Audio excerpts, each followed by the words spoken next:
ऊपर बैठे हैं उनसे हमारी रिक्वेस्ट है कि जरा वो कृपा करें, एक बार विजिट मारें, चाहिए तो चर्च गेट से ट्रेन पकड़ के आवें गवर्नर साहब, तो उनको भी मालूम पड़ेगा कि भाई क्या तकलीफ है।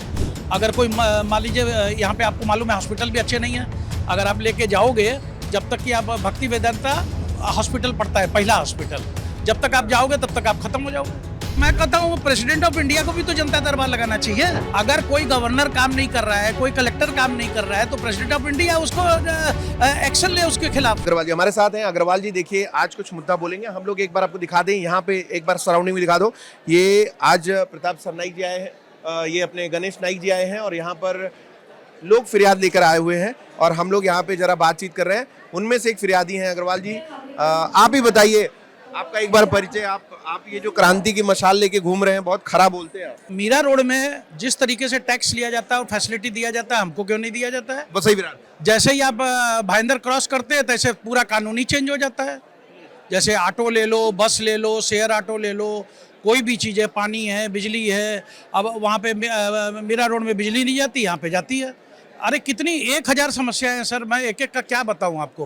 प्लेटफॉर्म नंबर 1 पे अगर किसी की टांग नहीं है तो उसको श्रेया तक आना पड़ता है, तब 20 रुपये का ऑटो मिलता है। वहाँ से आपको एग्जिट नहीं है, जबकि वसई में एग्जिट है, कांदीवली में है, बोरीवली में है। अब वो नाला सोपाड़ा में अनाउंस कर देते हैं कि भाई ये प्लेटफॉर्म नंबर 1 पर जाएगी। अब जिसने सुना उसके तो होश उड़ जाते हैं। जो डिसेबल डब्बे वाला है, जो बैसाखी वाला है, जो लंगड़ा है, जो लूला है, जो अंधा है, अब वो बेचारा 15 दूनी 30 45 डब्बे चल के आएगा, तब उसको 20 रुपये का ऑटो रुस्तम जी का मिलता है, अगर वो वहाँ रहता है तो। तकलीफ आप, मैं तो बार बार कहता हूँ, आप मेरी समस्या मत सुनो, आप सिर्फ गरीबों के लिए हेल्प करो बस। या मैं तो यहाँ तक कहूँगा कि हर स्टेशन पर बेगर्स के लिए फ्री खिचड़ी भी होना चाहिए सरकार की तरफ से, कि कम से कम 2 टाइम बेगर्स लोग खाना खा सके। आपके पास स्पोर्ट्स मैनेजर है, अरे स्पोर्ट्स मंत्री है, लेकिन आपके पास जो है वो बेगर्स मिनिस्ट्री नहीं है। लोग घर से माँ बाप को निकाल देते हैं और उनको कोई रखने वाला नहीं है। उनका आप कम से कम 2 टाइम उनको खाना तो दो। जनता का पैसा नेता खा रहे हैं, जनता का पैसा यहाँ के अधिकारी खा रहे हैं, और बेगर को क्या खिलाएंगे? वो उदय बेगर नहीं, आप जैसे स्पोर्ट्स मिनिस्टर हैं, फिल्म मिनिस्टर हैं, तो ये अब आप ये बताओ, जो घर से किसी को माँ को बाप को निकाल दिया, अब 10 रुपये का जनता खाना दे। मैंने ग्रांट रोड पे खुद खाया, और वसई में भी मिलता है 10 रुपये का शिव भोजन। वो तो किसका फेलियर है? आप मुंबई तुलना करिए ही मत उसको, मैं कह रहा हूँ उसको मीरा भाईंदर वसई में मिलता है, वसई में शिव भोजन। कहाँ पे? अरे ये वसई में आप जो ब्रिज है अभी मिलता कलेक्टर ऑफिस के, हाँ 10 रुपये में आप वसई पश्चिम में 2 रोटी और थोड़ी सी सब्जी और थोड़ा सा चावल देगा, और आपका फोटो भी खींचता है, क्योंकि उनको पैसा मिलता है ऊपर से। तो मैंने खुद खा के देखा सर, इतना बुरा भी नहीं है खाना। ओवरऑल अगर हम लोग बात करें यहाँ पे वसई विरार की, मुंबई से आप तुलना करते हैं, मीरा भाईंदर से तुलना करते हैं, यहाँ पे और जो काम आप कह रहे हैं और तेजी लाने का या क्या सुधार में आप भाई देखिए, सबसे बड़े होते हैं गवर्नर, उसके बाद होता है कलेक्टर, उसके बाद कमिश्नर, उसके बाद जो भी विभाग है। तो जो सबसे ऊपर बैठे हैं उनसे हमारी रिक्वेस्ट है कि जरा वो कृपा करें, एक बार विजिट मारें, चाहिए तो चर्च गेट से ट्रेन पकड़ के आवें गवर्नर साहब, तो उनको भी मालूम पड़ेगा कि भाई क्या तकलीफ है। मैंने स्टेशन मास्टर आते तो कभी नहीं, कोई गवर्नर आते नहीं। अरे भाई, तो यही तो प्रॉब्लम है। अब आप देखिए, गवर्नर के ऊपर प्रेसिडेंट होता है, आप प्रेसिडेंट से आप मिल नहीं सकते। मैंने 10 बार फोन मिलाया, वो MTNL का नंबर है, बोला आप मेल करो या ट्विटर करो। और गवर्नर का भी वही चीज़ है, वो बोलते मेल करो, और वो मैंने जब ऑपरेटर का नाम पूछा तो वो नंबर बोलती है मेरा नंबर 5 है, मैं नाम नहीं बताऊंगी। और उनके जब मैंने बोला PA से बात करा दो, तो वो भी बात करने को तैयार नहीं है। क्या मुद्दा लेके आप उनको फोन कर रहे हैं? मुद्दा बस वही मुद्दा, मीरा रोड जैसी फैसिलिटी हमको यहाँ क्यों नहीं है। हाँ, यहाँ के बच्चे पढ़ नहीं पाते, हॉस्पिटल में ठीक से इलाज नहीं हो पाता। जब फंड तो कॉर्पोरेटर्स के पास आता है, फंड तो कॉर्पोरेशन के पास आता है, फंड MLA। प्रभु जी, सबसे बड़ा होता है गवर्नर। बोलते हैं ना, अपन पुरानी कहावत है, गवर्नर, हाँ कहते हैं ना, तू कहीं के गवर्नर हो क्या। अब आप बताइए, उनका नाम है देवव्रत, हमने पता किया, इसके पहले थे कृष्ण कुमार। अब मैं उनसे मिल नहीं सकता, जनता उनसे नहीं मिल सकती। गरीब आदमी बड़े नेता से, बड़े पावरफुल लोगों से नहीं मिल सकता। ये आपकी आवाज जाएगी लेकिन? हाँ बिल्कुल जाए, क्या तकलीफ है सर। अगर मेरी कोई गलती है तो मुझे माफ किया जाए। माफ नहीं नहीं, माफ इसलिए मांग रहा हूँ भाई, ये पावरफुल लोग हैं, इनसे बात करना बड़ा मुसीबत का काम है। एक और आरोप लगा देंगे। हाँ, पहले राजा राम से आप मिल सकते थे, उनसे शिकायत कर सकते थे, शिवाजी से शिकायत कर सकते थे, लेकिन आप इन लोगों से नहीं कर सकते। ये वीवीआईपी है। शिवाजी महाराज, और शिवाजी महाराज और कौन? अरे भाई, वो छत्रपति लगाना वो हमारी भावना अच्छी होना चाहिए। हमारी भावना, ये जमीन जो है वो महाराष्ट्र की, वो उनकी है। अब मैं जनरल हूँ, सीनियर सिटीजन हूँ, मेरा कुछ नहीं मिलता। चलिए अब मुझे बताइए कि हम लोग हालत है। मुद्दे पे आए क्या कहेंगे आप? ये अभी जो आपकी मांग है, आज क्या मांग है? बस जैसे मीरा रोड से ट्रेन वसई आवे तो उसको भी वही सुविधा मिले जो मीरा रोड में मिलती है। सड़क, पानी, बिजली वगैरह अब आप ईस्ट में देख लीजिए, ईस्ट में आपको, आप अगर लंगड़े हैं, लूले हैं, तो भी आपको चढ़ के जाना पड़ेगा। वहाँ पर आज तक ब्रिज ही नहीं बना। वो क्या बोलते हैं, बुलेट बन गई, और हाँ, वो वर्ली पे वो दरिया पे ब्रिज बन गया, और वासी में 3 ब्रिज है रोड का, बराबर। और हमारे भाईंदर से नायगांव के बीच में एक भी ब्रिज नहीं है रोड का। अगर कोई मान लीजिए, यहाँ पे आपको मालूम है हॉस्पिटल भी अच्छे नहीं है। अगर आप लेके जाओगे, जब तक कि आप भक्ति वेदांता हॉस्पिटल पड़ता है, पहला हॉस्पिटल, जब तक आप जाओगे तब तक आप खत्म हो जाओगे। अभी तो नाला सुपारम बन रहा है नया। अरे पता नहीं कब बन रहा है, बनने को तो हवा में बहुत सी चीजें बन रही है। अभी 50 साल से क्यों नहीं बना? अभी इसके पीछे कम से कम नहीं तो 10 गवर्नर रहे होंगे, 10 कलेक्टर रहे होंगे, 10 प्रेसिडेंट रहे होंगे।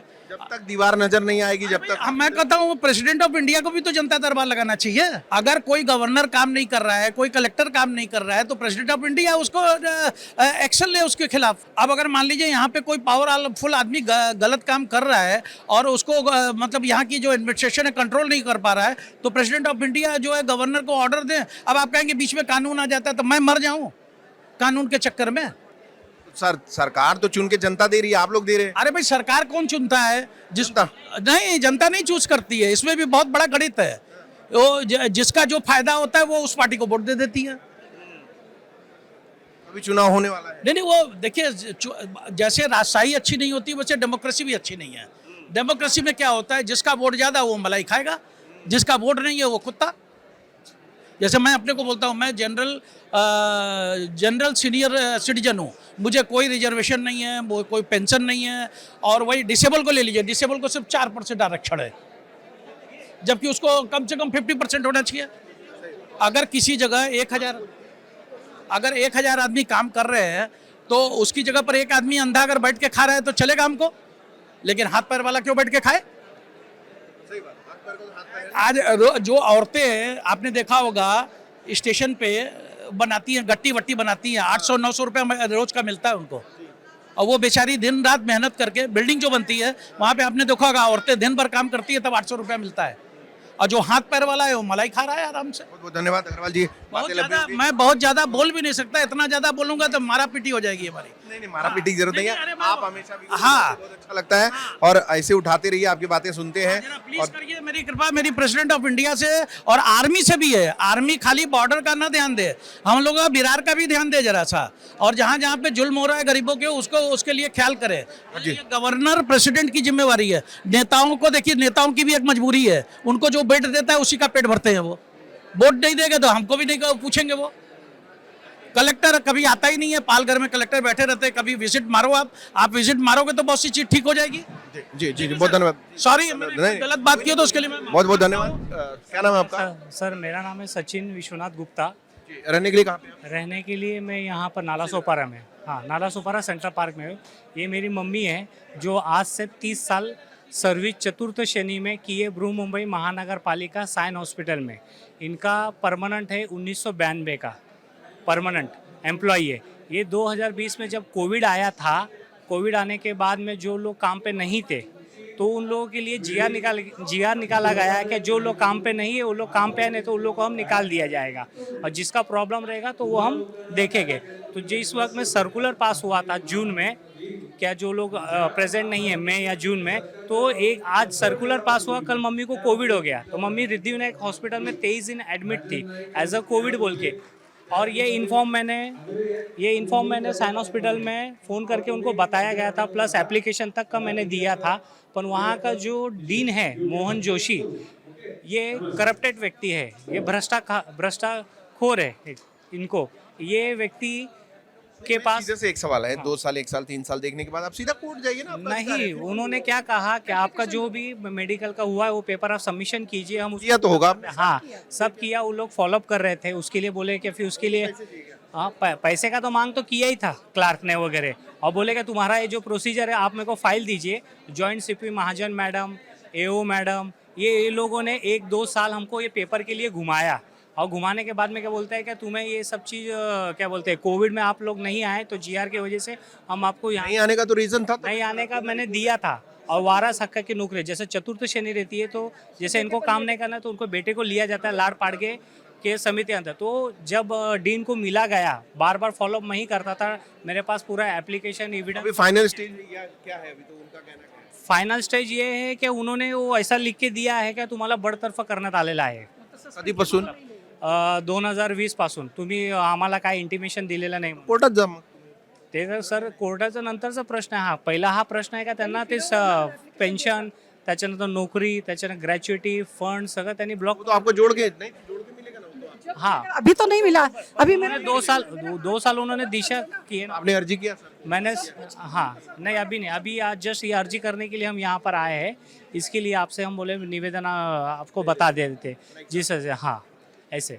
आज विरार पश्चिम में जनता दरबार शुरू है और यहाँ पर गणेश नाइक, भारतीय जनता पार्टी के दोनों विधायक, स्नेहादेवी पंडित वसई विधायक और नालासोपारा के राजा नाइक, उनके साथ पूरी टीम मौजूद है. यहाँ पर हम उन लोगों से बात कर रहे हैं जो यहाँ पे अपनी समस्याएं लेकर आए हैं. उनमें से एक समस्या जो है नायगांव से लेकर आए हैं, जो एक विशिष्ट व्यक्ति हैं और दिव्यांग पुरुष है. इसके बावजूद भी वो राष्ट्रीय स्तर पे महाराष्ट्र को और देश को रिप्रेझेंट कर रहे हैं. उनसे बात करेंगे. भाऊ, आपलं नाव काय? श्याम पाटील. ही कुठली तक्रार आहे तुमची? एकदा तुम्ही जरा तुमचा पूर्ण परिचय द्या लोकांना. मी श्याम पाटील आहे. मी नायगाव ईस्टला राहतो. मुंबईसाठी खेळलेलो आणि मी क्रिकेट आणि क्रिकेट मी कॅप्टन होतो. 4-5 वर्ष कॅप्टनशिप केलेले आहे.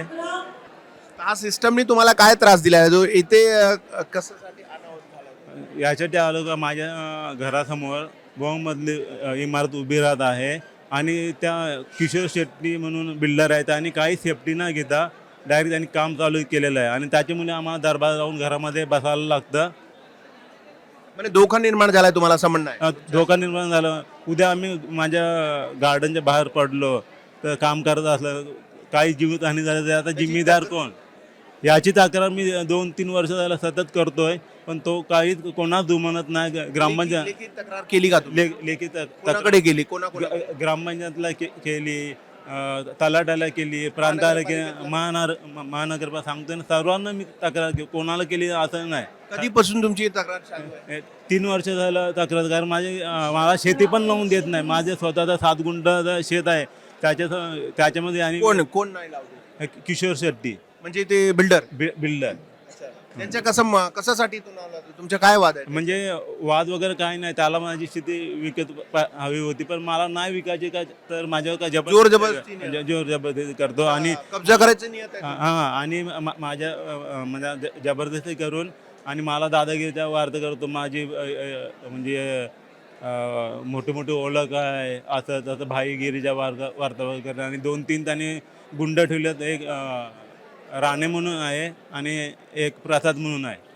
आणि ते लोक पण सांगतात आम्ही डॉन सांगते तुम्ही हां त्यांच्यापासून आमच्या जीवाला धोका आहे. इथे जे तुम्ही आलेत नायकांकडे, नाईक साहेबांकडे, म्हणजे काय म्हणणं आहे तुमच्या ही मागणीसाठी?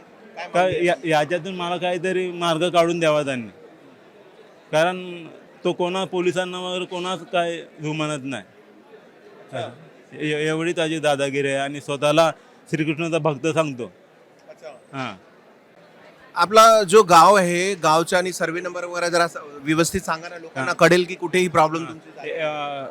जुना 433-3 त्याच्यामध्ये माझं घर आहे. त्याच्यासमोर त्याची इमारत आता जवळजवळ उभी राहील. त्याची इमारत उभी राहील, पण माझं काय? आज मी एक हा नायगाव का परिसर आहे ना? नायगावचा ईस्ट पेट्रोल पंप जवळ आता वाकीपाड्यामध्ये नवीन पेट्रोल पंप. हां नायगाव वाकीपाड्यामध्ये नवीन पेट्रोल पंप आहे ना, त्याच्या बाजूलाच आहे. आणि दुसरा 158चा 5 नवीन सर्वे नंबर, त्याच्यामध्ये त्याची ते माझं शेत आहे. त्याच्यासमोर त्याची बिल्डिंग उभी राहिली, त्याच्यामध्ये राहायला पण माणसं आली, पण माझं सोल्युशन अजून काय निघालेलं नाही. पोलिसांपासून सर्वांना मी हे केलं, पण कोणी बोलवतात. एक वेळ असा आला का पोलिसांनी मला बोलवलं, त्याला आतमध्ये घेतात, मला बाहेर काढतात. असं करून काय सेटलमेंट केलं आणि तो विषय तिकडेच संपवून टाकला. आणि माझ्या याच्यामध्ये माझ्या शेतामध्ये कंप्लेंट आणि तलाव करून ठेवलं आहे.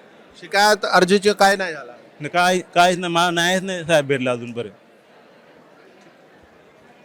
ये समस्या आप देख रहे थे, नायगांव के हैं ये, नायगांव टाकी परिसर वाकीपाड़ा पेट्रोल पंप के पास। इस तरह की तमाम समस्याएं जो लेकर आ रहे हैं लोग, उनको यहाँ पे समाधान चाहिए। अब आगे देखना ये होगा कि आगे इनको समाधान मिलता है या फिर इनकी राह कठिन है।